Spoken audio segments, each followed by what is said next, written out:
do it once. Yeah. Probably don't. Right, yeah.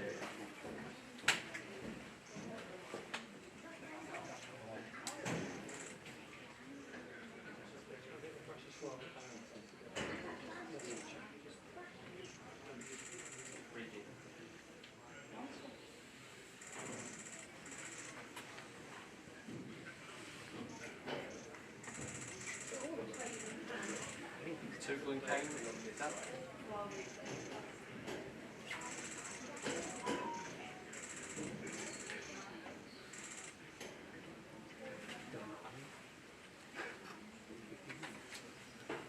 It has, yeah.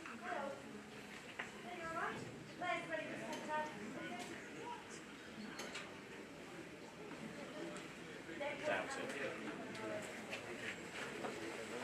That's what I'm saying. Yeah. Okay. When they do the puzzle. Well, we can keep going, yes, do that. You can chuck stuff at us, fine.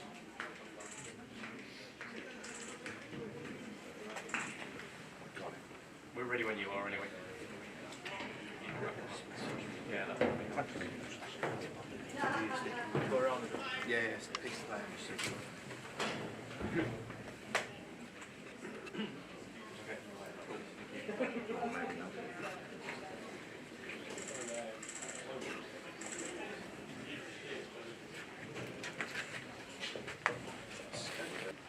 Okay, every three, just grab the knee.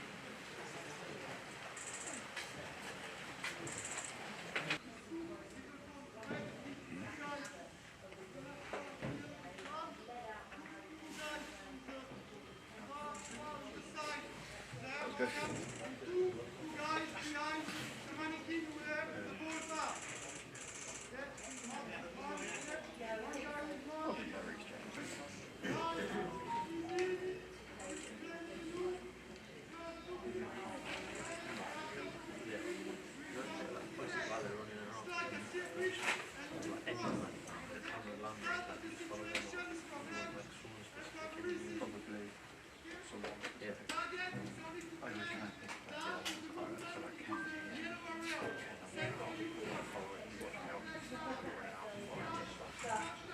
Yes, they are. All 25 members of the England squad are out on the grass, and it's a perfect conditions. We had a huge rainstorm there 5 minutes before they came out. It's sticking up the surface. They love it out there, and it's stopped raining now. They're joined by two of the under-20s players as well, in Marc Guehi and Zach Abbott, who you may see in the pictures that we're about to show you. But from Thomas Tuchel's perspective, you get the impression that he feels this is where the real business starts. Of course, he's got 3 back-to-back England camps now in successive months, September, October and November. And then he won't see the players again until March, so bear in mind this is a World Cup year for Thomas Tuchel. This is vitally important, and there he is, look, with John McDermott, the FA Technical Director, alongside him, taking a bit of a distant view of the players right now as they begin their warm-up today. You'll be aware, of course, that this isn't his strongest squad. He's missing 3 key players who you'd expect to be in his World Cup squad. Maybe, probably, even in his starting 11 for the first World Cup game, whatever that's against, and assuming England qualify for it, of course. Because there's no Jude Bellingham, no Bukayo Saka, and no Cole Palmer because of injury. But the players that he's got out there have got a really big opportunity to try and impress him. It's the first England training session we've seen of the new season. They had a light session yesterday at the time when we joined up yesterday. But this will be their first full training session of the new season. And it's good to see all of them out there present with correct.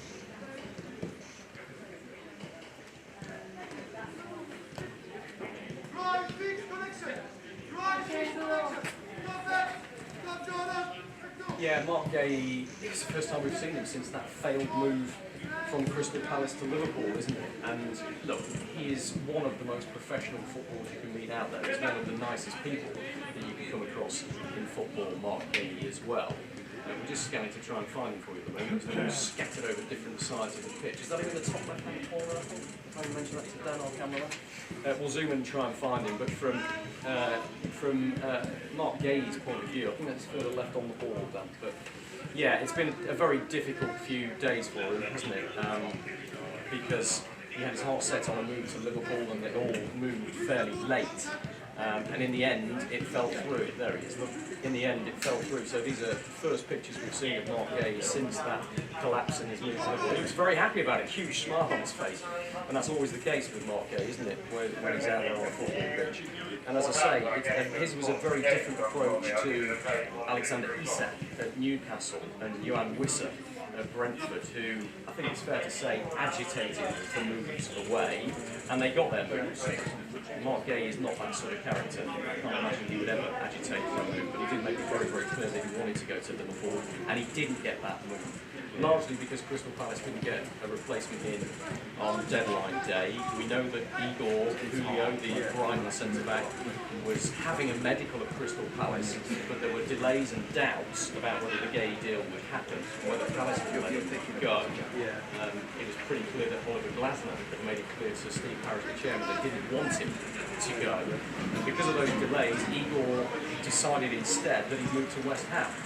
And made the move there. So from Marc Guehi's perspective, that meant he was lying in a body scanner for his medical an hour and a half or so before the deadline passed, when he was told to return to Crystal Palace and his move to Liverpool was off. It's been made very clear to me that that has damaged relationships between the player and the manager, Oliver Glasner.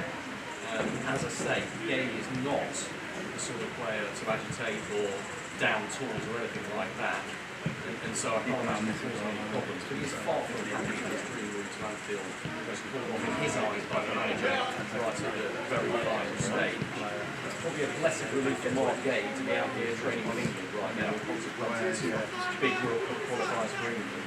Get himself a bit of time away from Crystal Palace, because I think he wants the dust to settle before everybody moves on. From his perspective, the elite clubs in world football over the next year or so, but at the moment, he's very, very disappointed having missed out on that move to Liverpool, but he's doing what he always does. He's out there training with a smile on his face and ready to go for England.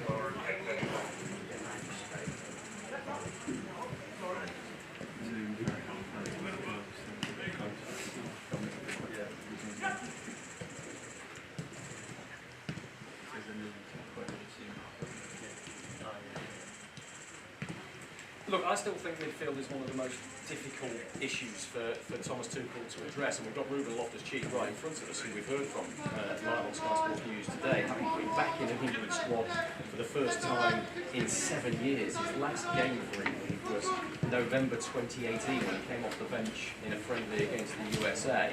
Massive moment for him. It was lovely to speak to him. You could see the joy in his face of being back involved after a really difficult time for him with injuries, and when he tore his Achilles, of course, back in 2019, he missed almost a year's worth of football, and that really set him back. But he's doing really well at AC Milan now, and there'll be a lot of people out there who say, it's Thomas Tuchel's old player, it's his old mate, he's filling a gap because Adam Wharton had to pull out of the squad, easy call, probably just a one-off. That's not what I'm being told. That's not what I'm being told. And of course, we don't know how injuries are going to affect this England squad over the next 12 months or so. And Ruben Loftus-Cheek's versatility, being able to play anywhere across the midfield, try and get some game time against Andorra and Serbia, try and impress the manager both on and off the pitch, so that he can try and force his way back in. Let's say we've got Elliot Anderson for you as well, because of course he's a first-time club, the Nottingham Forest man, and it's been a clamour around him for some time, you have to say. The Nottingham Forest player is still only 22 years old. Thomas Tuchel made a deliberate decision to leave him to go to the England under-21s in the summer, where of course he came back with the trophy. It was a massively valuable tournament for him and for the England under-21s. There he is, look at the front of that spotlight down on the cameraman. And we'll hear from him on Sky Sports News tomorrow, Elliot Anderson. And a good chance for him to stake a claim, because we know that Thomas Tuchel is desperately looking for a number 6, a holding midfield player. And in the absence of Adam Wharton, I think Elliot Anderson has a really good opportunity. But let's be honest, midfield is a problem area for England right now. It's one of the most unknown. Thomas Tuchel has used 13 different midfielders in the 3 camps he's had so far. He's called up 13 different midfield players who say they haven't all played. I think that shows that his options are still open there, and he's still trying to answer some questions.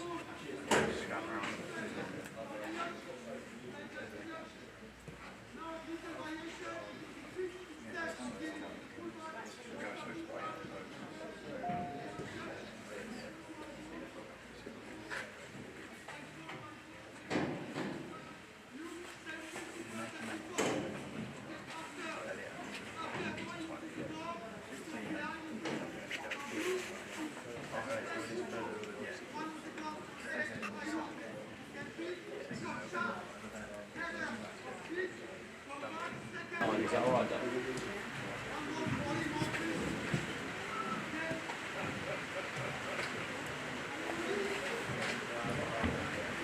It's even when they're expensive.